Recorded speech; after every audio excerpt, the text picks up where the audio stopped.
Hello everyone, my name is Pingulia and welcome back to Escape from the Princess. I'm just going to jump right in again. No wasting time, let's go. What has happened to me? Because I don't think about magic every day anymore. What used to be important to me has given way to something entirely new. Now everything is different, including myself. Zara, on the other hand, has become more moody and depressed. I'm sure the princess, who now openly patrols the streets with her guards and barges into any home she deems suspicious, is contributing to Zara's anxiety.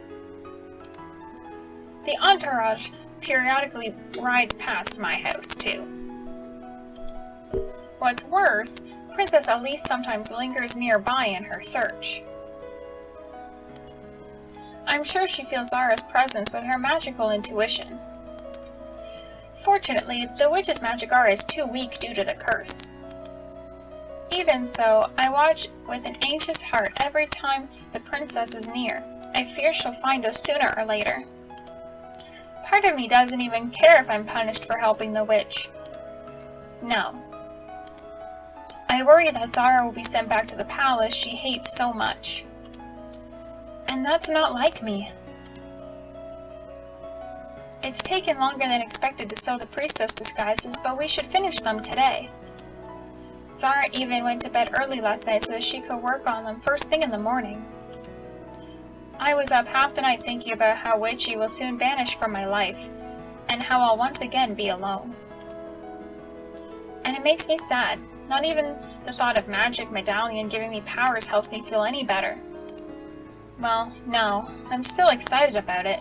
It's always been my biggest dream, but it's different now. Before I even open my eyes, I check to see if I can move. Every morning I wake up in Witchy's arms. I've gotten the impression that she used to hug a plush toy in her sleep, and now she can sleep no other way. But to be honest, I kind of enjoy it, even though I won't let her know that. Surprised to find that no one's holding onto me this morning, I feel around for the sleeping witch. But my hand fumbles over an empty space. Zara isn't here, although her side of the bed is still warm. Where did she go?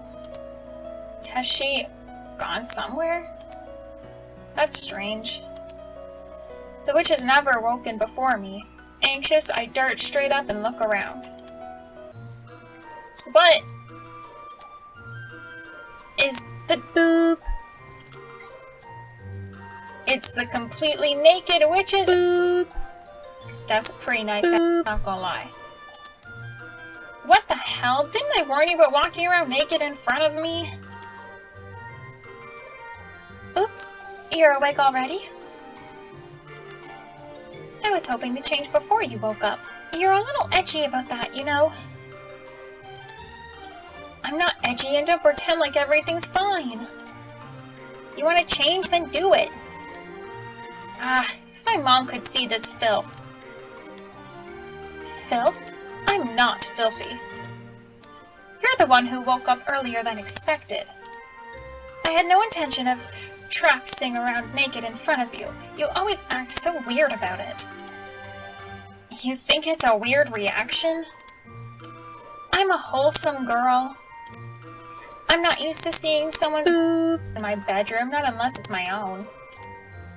And don't try to spin this like it's my fault. Listen, I saw a manicure set in your closet.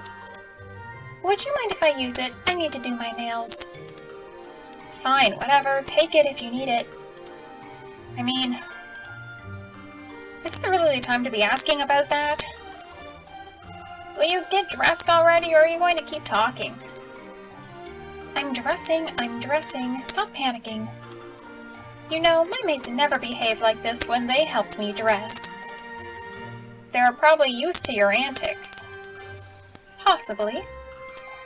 Or they were only interested in men, and the sight of the female body didn't arouse them at all. Exactly. Wait, are you mocking me? I already told you, I'm not not like you. Yes, you're not like me. You don't have to scream it so loud, you know. Realizing that she has me, I fiercely try to prove her wrong. But when I notice that she's dressing in her old clothes, all thoughts fly right out of my head. She cleaned them, and now the Eastern clothing looks good as new. And I quickly realize that Zara has prepared them to wear after her escape.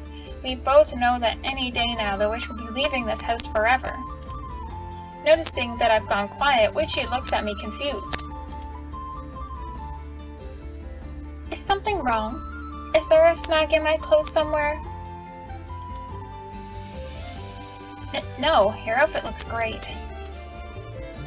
Really? Of course, why would I lie about something so trivial? Pretending to be offended that the witch has doubted my compliment, I turn away and sulk. But the truth is, I'm trying to hide my grief over her inevitable departure. The emotion floods over me so strongly that despite the excellent actress that I am, I'm unable to hide this sadness on my face. Okay, then let's not waste any time and head down to the kitchen. There should be something left over from dinner last night. I nod and follow the witch downstairs. Once in the kitchen, Zara starts rummaging through the baskets and cupboards looking for something edible. Despite the fact that Witchy appears calm, I notice a briskness in her movements. It's as if she's trying to hide her nervousness from me. Well, it figures. She probably hadn't planned on being in town this long, and is now afraid that she's lost too much time. I'm really not in a great mood either, but for a different reason. Just the thought of Zara leaving has me feeling despondent. It's likely because I've never had any friends before, just a few acquaintances, and my brothers, who don't count. I don't know what I should be feeling right now. Maybe this is what they call companionship, or... Okay, I need to stop thinking about this. Lately, I don't even know what I'm thinking. I begin helping the witch set the table, but it looks worse than it ever has. And when I drop a piece of cheese for the second time and spill hot tea on myself, Zara looks at me suspiciously.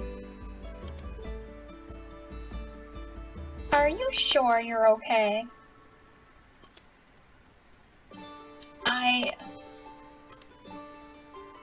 Is it because of the escape? Are you worried we'll get caught?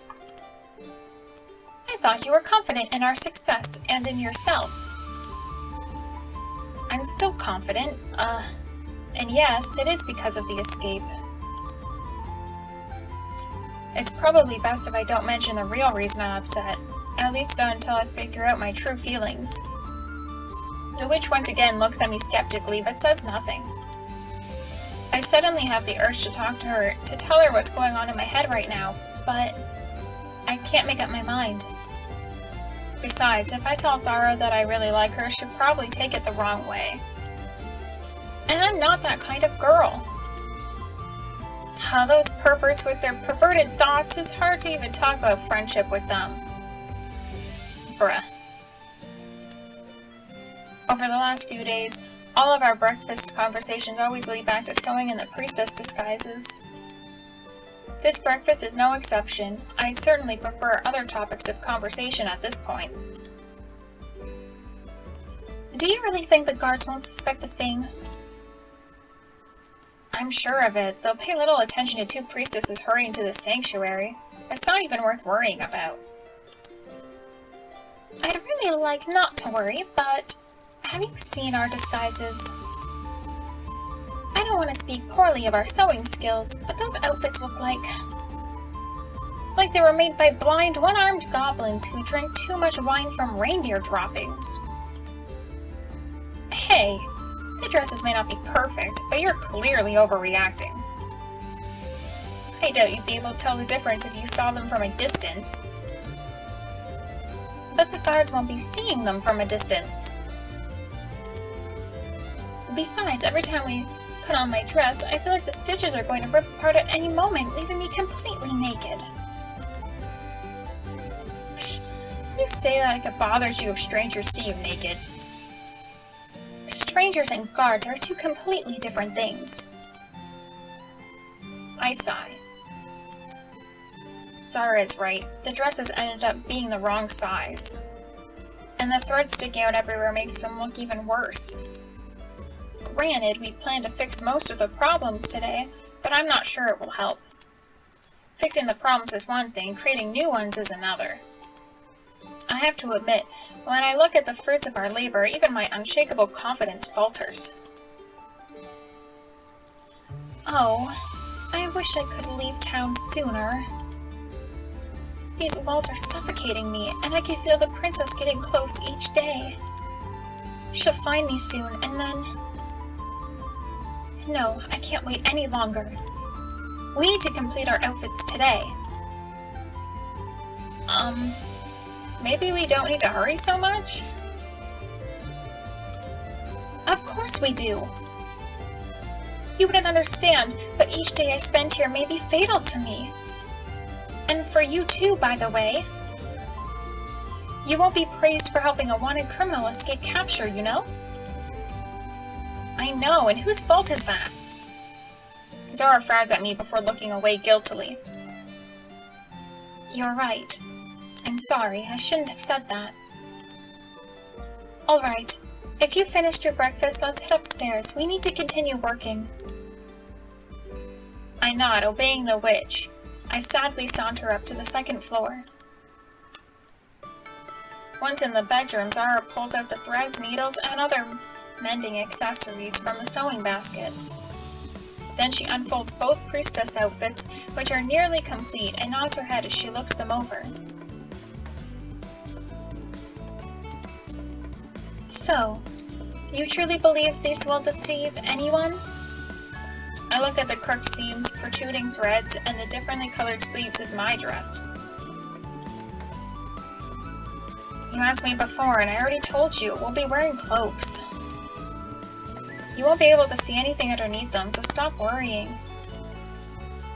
But if the guards become suspicious of our appearance, we can accuse them of blasphemy. They wouldn't dare hassle the holy daughters of Nerianne. The blasphemous reprobates,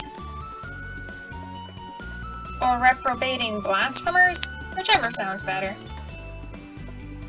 Rosetta, I'm serious.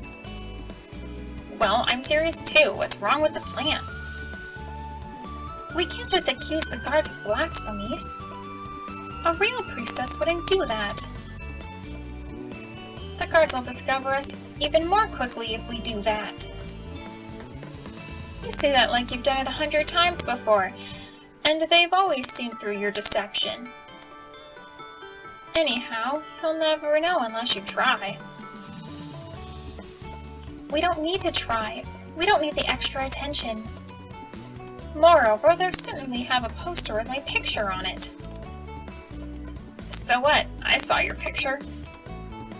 And let me tell you, you look much better in real life. I wonder, why even keep Butterfinger painters like that in the palace? He was probably paid a pretty penny for it, too. I wonder if they'd hire me to draw portraits for their posters. Rosetta! Judging by the witch's voice, she's clearly irritated, and she's taking this a lot more seriously than I thought.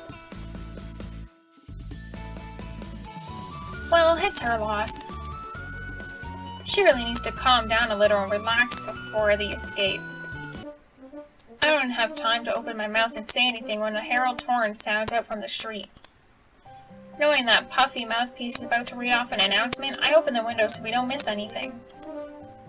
Zara, dropping the priestess's garb on the floor, rushes to the window with me.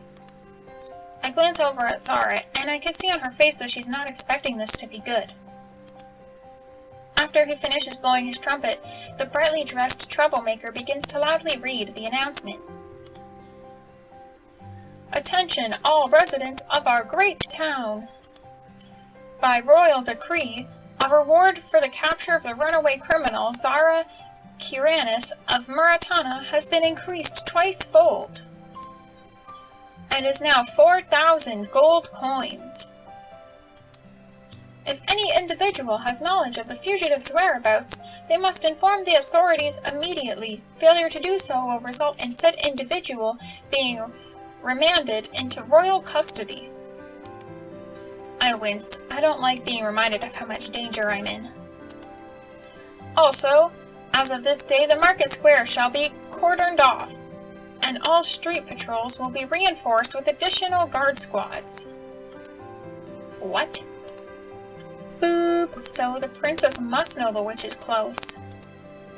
This is going to make our escape plan that much harder to pull off. Zara from Muratana, by the grace of the royal family and Her Highness Princess Elise, you are offered one final chance. You have 3 days to turn yourself over to the guards or to return to the palace. If you do so, then the individual who conceals you shall avoid arrest, and your punishment shall be reduced. Ah, boop.